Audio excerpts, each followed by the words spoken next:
Feeling हुआ कि हमारे लोगन की चमड़ी यहाँ के लोगन की चमड़ी से फर्क है। कौनों की चमड़ी चमकीली शाइनिंग शाइनिंग और कौनों की चमड़ी फुल ब्लैक काली काली। कौनों की चमड़ी रंगीली तो कौनों की सफेद। कौनों की चमड़ी चिपकी हुई और कौनों की चमड़ी ढीली ढाली। फिर एक दिन हमका एक ठो कार दिखी, डांसिंग कार।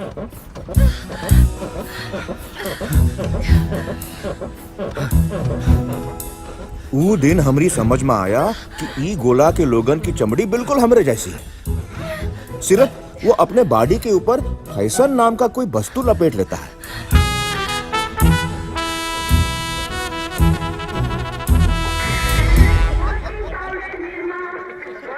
अब हवाओ तुम्हारे गोला के लोगन के साथ मिलजुल सकता था, लेकिन पता नहीं काहे सब लोग हमारे ऊपर हंस रहा था।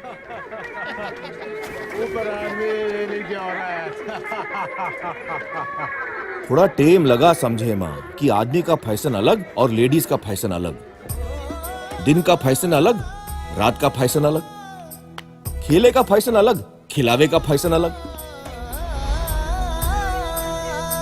कपड़ा लत्ता के साथ हमारे हाथ लगा कुछ फोटो।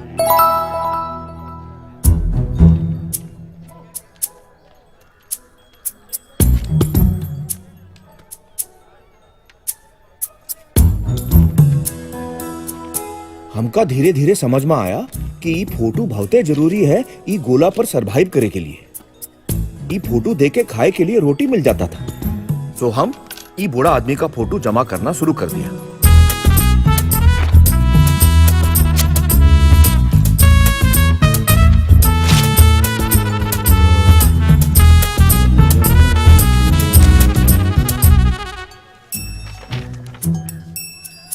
क्या है भाई?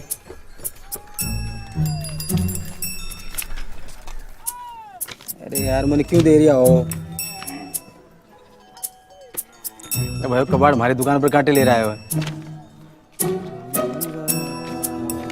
हाँ याद यो एले गाजर।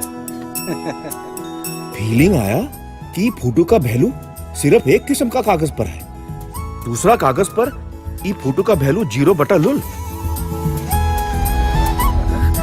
अब पैसों और कपड़ों का बंदोबस्त डांसिंग कार से हो ही जाता था। वही हमारी बैंक थी और वही हमारा टेलर।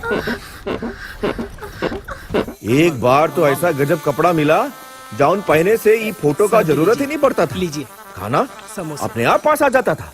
लीजिए सर। अब रिमोटवा ढूंढे खातिर हमका सीखना था ई गोले की भाषा।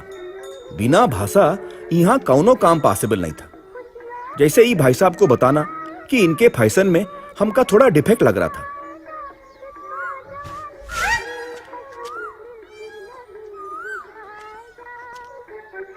हमका फीलिंग आया कि हम उनका फैशन बिगाड़ दिया था,